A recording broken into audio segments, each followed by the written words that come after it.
Okay, we're starting the process of taking the skirting off.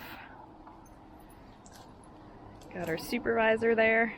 So the last week, Pat emptied all the bins with all our camping stuff in it. So that's all in storage right now. And then today, taking off the skirting, and then we have to have the mechanic come and do the brakes and the tires. So that she'll be ready to move, hopefully soon.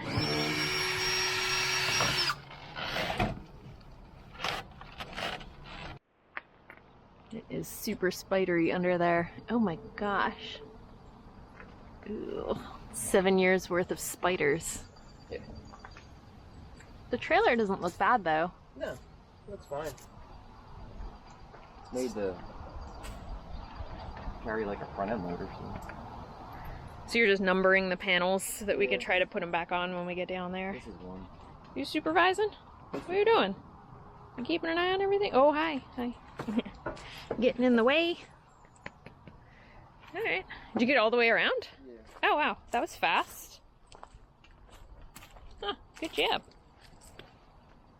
There's the underside of the Tiny. We'll see if... Do you think the 7-pin connector is still going to work? No. Oh, I hope too. I think I can hook it up. It's probably the same thing. I can hook it up. Hook it up to the Jeep and just see if the lights work. There's the lights. That was underneath the skirting. Hopefully they either work or they can be fixed. We'll see. Actually, it looks alright. Although there were spider webs covering pretty much every surface, the trailer itself looked really good. There was hardly any rust, and all of the components looked like they were intact. It didn't look like we had any mouse or rodent issues with the wiring. We were very happy to see that. Well, Pat's working on stuff outside. We have our first wood stove of the season, which is nice. It's not that cold, but I'm just trying to get stuff dry in here as I'm cleaning. And that's the process. Packing stuff, bringing it over to storage, cleaning while I'm emptying stuff out because there's a lot of dust and things as I move stuff. So it's a whole process doing this. The skirting has been on the bottom of the tiny house for about the past 6 years. We didn't have it for our first year in the house, but since the trailer and the wheels have been covered for so long, it was almost like I forgot that there are wheels on this thing and it is meant to move. You get so used to it being in one place and having that feeling like a home that as Pat took the skirting off, I was like, oh yeah, it really is an RV. It's on a trailer and it's made to move. But that's what we need to be able to get it down to Florida. We've moved into the pressure washing phase because there are so many spider webs and bugs and stuff underneath the skirting. Ugh. So glad to get that off. As the bugs started to get washed away, the trailer was looking really great. Even the tires looked good, but since they had been sitting here for so many years, they really needed to be changed. I think if we knew we were going to be here for over 7 years, we probably would have taken the tires off, but we thought we were only going to be there for a little while. Things are always on a different timeline than you think they're going to be. A couple weeks later, we came back and we had the new tires installed. We had the mobile mechanic check the brakes, and the entire trailer was looking really good. Yesterday, the mechanic came over and put the new tires on. They were really quick. Pat called them just a few days ago. And they were like, oh, we can't be there within the next 3 hours, thinking it was like an emergency service. And we were like, no, like anytime in the next few weeks, really. So we got the okay on the brakes. The bearings look good. The trailer looks good. Got the new tires. So now we really just have to secure everything inside. And then we can call the transport company and have them pick it up. And I think they said within 9 days. Oh, and the last thing we have to check is that the lights are gonna work. Hopefully the lights are gonna work.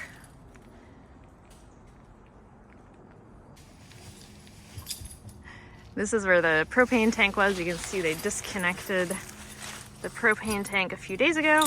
Picked that up. You can't get it out? I'll mess with that in a minute. It's stuck. Yeah. I don't usually just plug in, you lock it, so I don't know if it somehow just these two rusted to each other. That's weird. I don't know. I don't know. I know. You know? Pat's pretty strong, and he was using all his strength to try to pull the electric cord out, and it was not moving. There was definitely something wrong here. We weren't sure what. I don't know if I'm just breaking it though.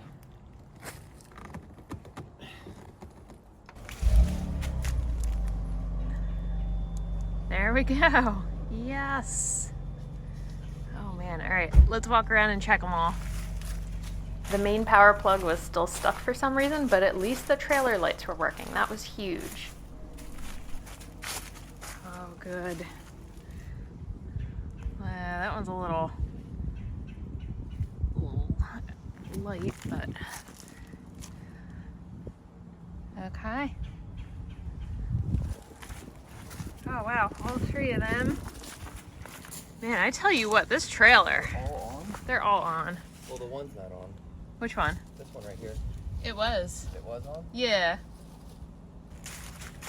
And that one's on. Holy cow. I am absolutely shocked. That's a win. Yeah. I got one light out after, what, 7 years? It was on for a second. I think Yeah. it might be loose. Yeah, it was on when I walked past it. It kind of blinked. Well, it's on the side. It's not on in the back. Okay. So it's probably the bulb. Yeah, this one is kind of dim too. Are they connected? Yeah, the whole thing's Okay. connected. Well, I mean, like these two lights are the only ones that seem to have an issue. So, yeah, because it was on when I walked past it. It's on, look. It's just really It's oh, yeah. It's dead. Okay. Not bad, though. No. Not bad at all. That means no bugs or, not bugs, but little Chipmunks, critter, squirrels, chipmunks, yeah. We don't have rodent damage. Oh, man. Yeah, I'm After, happy with after that. what happened with my car, I was worried about that, honestly. And the front's not like, you know, rusted or anything. And The plug itself. connector, yeah. I just plugged it into the Jeep. Yeah, so even the breakaway system is working. Charging. Yeah, that's, man, I am so impressed by this trailer. Trailer Made is the company. Good job, Trailer Made. Make RV trailers. Oh my goodness. Compare this. Beats the crap out of them. This is our 7-year-old, 7.5 really, sitting Hasn't here. moved. 7.5 years. Winters. It's been skirted and all that, but yeah, it's been sitting here electrically. It's 100%. Where the Scamp is just like a dumpster fire right now. Over the next several weeks, we worked on getting the mobile mechanic to look at the brakes and the bearings. We had the tire guy come over and change all 4 tires, and we kept moving stuff out and cleaning the inside of the tiny house to get ready. The tiny house is kind of a mess right now. We have almost everything out. A couple things left. It's freezing in here, so I just started the wood stove. And today, the name of the game is cleaning, because the day we moved out, it was raining, and when we were going in and out, everything just got really gross.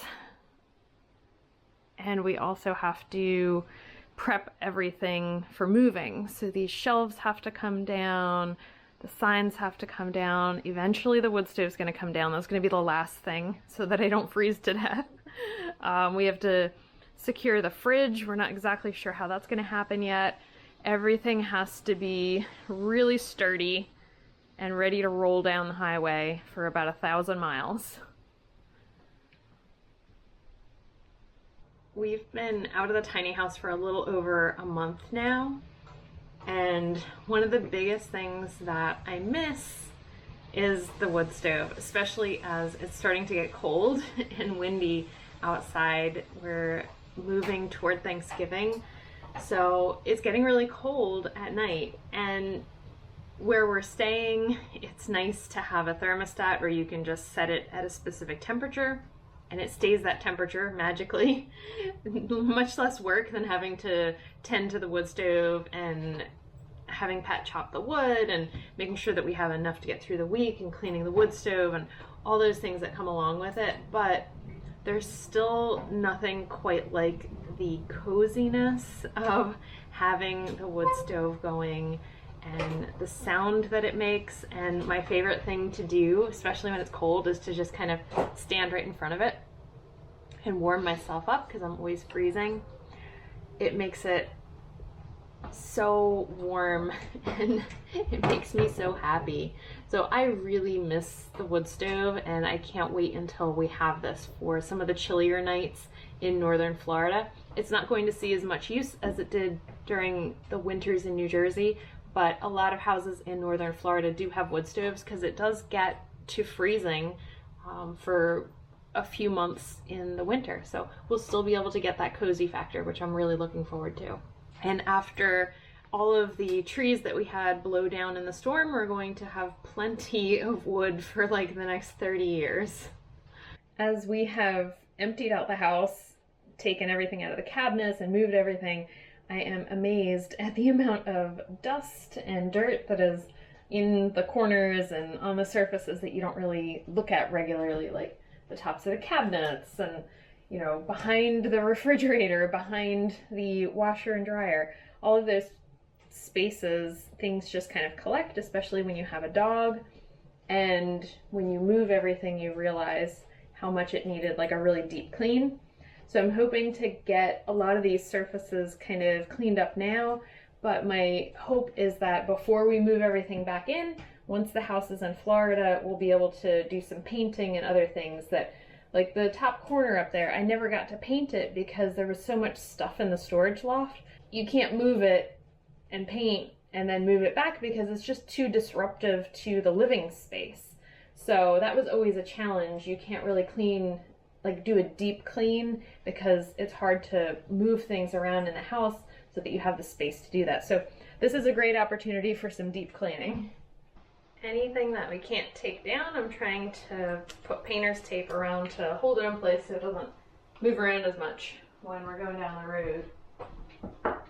And the other reason I wanted to put the wood stove on today is so that things dry pretty quickly. As I'm spraying and cleaning, the wood stove is heating it up and really drying everything out so that I can seal up the cabinets. How dirty this can get. Yeah, it looks good now. Yeah. This thing's a lifesaver. This is where the RV skills come in really handy for having a tiny house. Pat backflushed all the tanks so that they were super clean, and then he started trying to figure out what was wrong with that back corner light. It was really dim and it would kind of flicker. I know. Is it easy to get off? Easy to get off, but it's attached there. That's where I'm a little confused. That's the ground. At first we thought maybe this light had to be replaced, so he tried to take it off, but then quickly figured out that that was very difficult to do, and instead he decided to clean the ground, and that did it. I think this was one of the things that we can take away from all the Scamp problems we've had lately was whenever you're having electrical issues, check your ground. I went back inside to continue taking things down, cleaning, and getting the inside ready. What are you doing? Being crazy.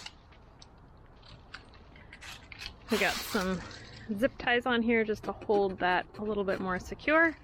The bottom pieces of trim here kind of slide a little bit.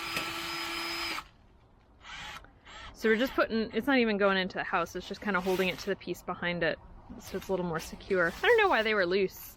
It's only that one back. That one in the back. But I figured going down the road, you don't know, I-95, so I'm just extra precaution. Might as well make sure everything is extra secure. After several weeks of preparation, we are getting very close to being able to move the tiny house down to our property in northern Florida. Now, we still have a lot of work to do on our property, but we're just going to drop the tiny house there for now and we will continue working on getting the utilities hooked up in the future. Thanks so much for coming along with us as we go on this adventure of relocating to another part of the country. And thank you to our Patreon members for supporting the production of these videos so we can share this story with you. We will see you in the next one. Don't be scared, just take a deep breath of air. And 1, 2, 3 to 10, you begin to focus again. And though time flies, we'll have enough to realize this bigger than the both of us.